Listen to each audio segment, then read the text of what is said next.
It's not important what I see, but what I imagine or believe it to be is important. It is not important what I hear, but what I decide or what I hear is important. And it is not important who or what or where you are.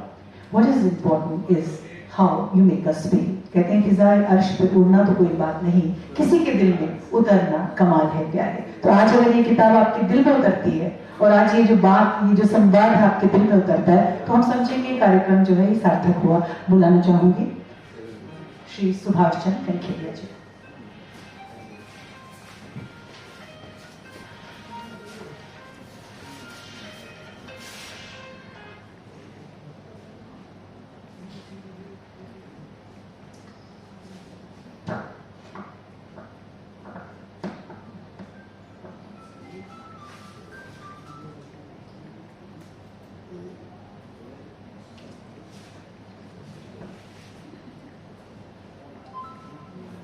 आज की इस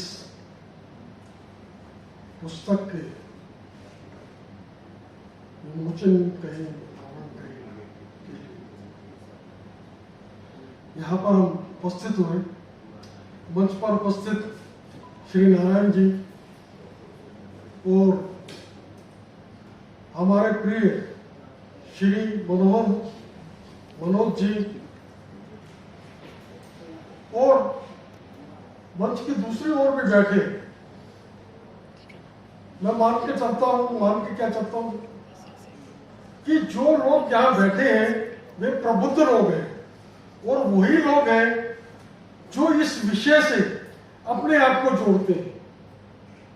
मनोहर जी से अपने आप को जोड़ते हैं, विषय से अपने आप को जोड़ते हैं और वो संकल्पित है इस देश को इस भ्रष्टाचार से समाप्त करने के लिए, आगे बढ़ाने के लिए। मैं सबसे पहले तो इस पुस्तक के विषय के अंदर ज्यादा नहीं कहना चाहूंगा क्योंकि अभी नहीं पढ़ी है, तो इसमें मैं कोई ज्यादा कमेंट्स नहीं करूंगा।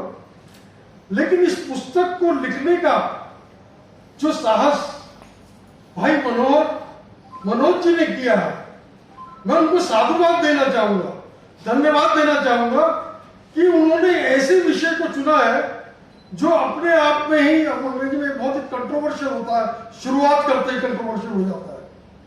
और इन तमाम चीजों को देखते हुए कि इस पुस्तक को लिखे जाने के बाद लोग अपनी अपनी तरीके से प्रतिक्रिया करेंगे, अपनी अपनी बात कहेंगे और हो सकता है कि पुस्तक को स्वीकार किया जाए, ना स्वीकार किया जाए, बहुत सारी बातें हैं, बहुत मेहनत होने के बाद में भी।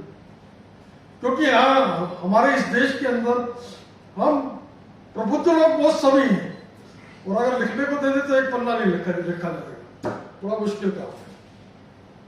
तो ऐसे के अंदर जो इन्होंने ये संघर्ष किया है, मुझे दुष्यंत की दो लाइनें याद आती हैं कि भ्रष्टाचार के विरुद्ध आपका जो मुहिम है वो मुहिम हुआ है। दुष्यंत ने जो कहा था, वे मुतमईन है पत्थर पिघल नहीं सकता, वे मुतमईन है पत्थर पिघल नहीं सकता, वह बेकरार हुआ आवाज में असर के लिए।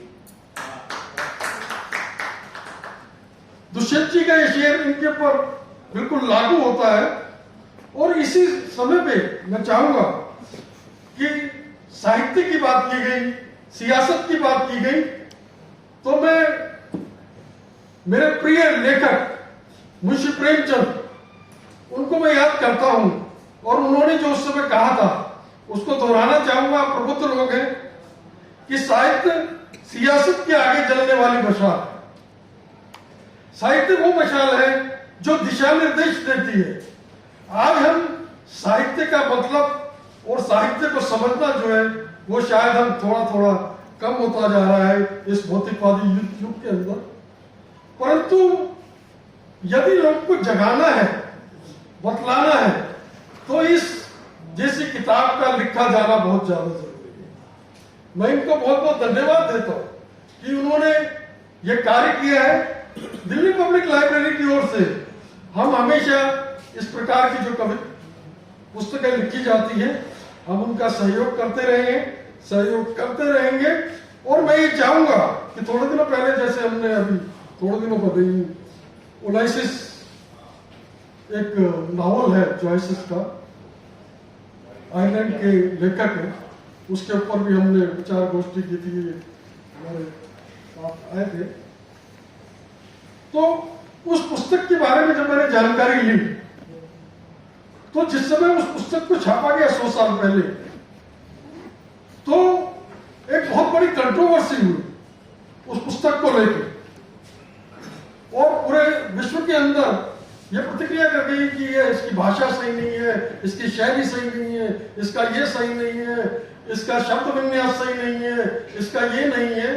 उस उपन्यास के ऊपर 700 पेज से ऊपर का है, उसके ऊपर एक टिप्पणी हुई थी। लेकिन आज 100 साल बाद आयरलैंड के एम्बेसडर हमारे यहाँ आते हैं, बतलाते हैं कि वो उसी पुस्तक को सेलिब्रेट कर रहे हैं। तो इसलिए लेखक जो अपनी भावनाएं कहना चाहता है, लिखना चाहता है, उसे आगे बढ़कर लिखना चाहिए। आज नहीं तो कल आपकी बात जो है संसार मानेगा, पूरे 10 लोग मानेंगे।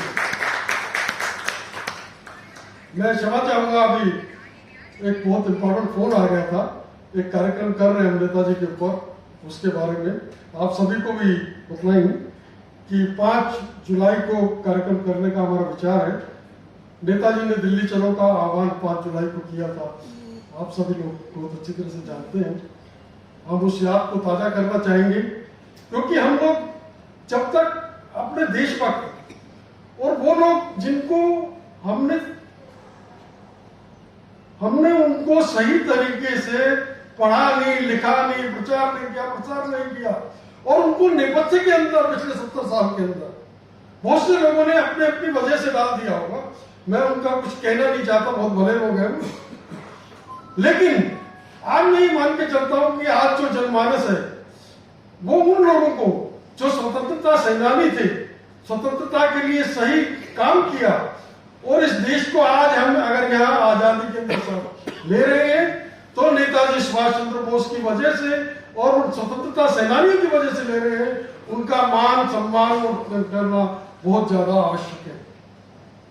मैं बहुत ज्यादा नहीं बोलना चाहूंगा, क्योंकि यहाँ मैं मान के चलता हूं कि मेरे से ज्यादा सभी प्रबुद्ध लोग हैं। मैं जो कहूंगा छोटी बात होगी, परंतु एक बात क्लियर स्पष्ट शब्द के अंदर कहूंगा कि हमारे पूर्व वक्ता ने एक बात कही कि भ्रष्टाचार जो है वो कहां से प्रारंभ होता है।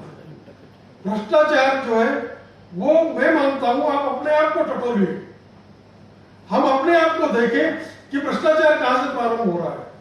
क्या हम भ्रष्टाचार के अंदर सहयोगी नहीं है? क्या हम भ्रष्टाचार को स्वीकार कर रहे हैं, इसके लिए हम जिम्मेदार नहीं हैं?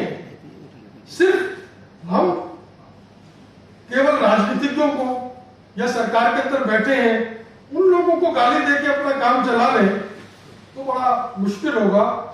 क्योंकि कोई भी चीज कहने से पहले मैं मान के चलता हूं, हमारे बुजुर्गों ने बताया, हमारे सनातन धर्म के और आर्यवाद के लोगों ने उन्होंने स्पष्ट कहा है कि दूसरों को कहने से पहले अंतरात्मा के अंदर झांक कर हम अपने आप के अंदर झांक के और उस बात को समाप्त करने की कोशिश करें कि हम यदि खड़े हो जाएंगे एक दिन इस भ्रष्टाचार के विरुद्ध, हम और आप, तो दुनिया की कोई भी चीज जो हमें रोक नहीं सकती।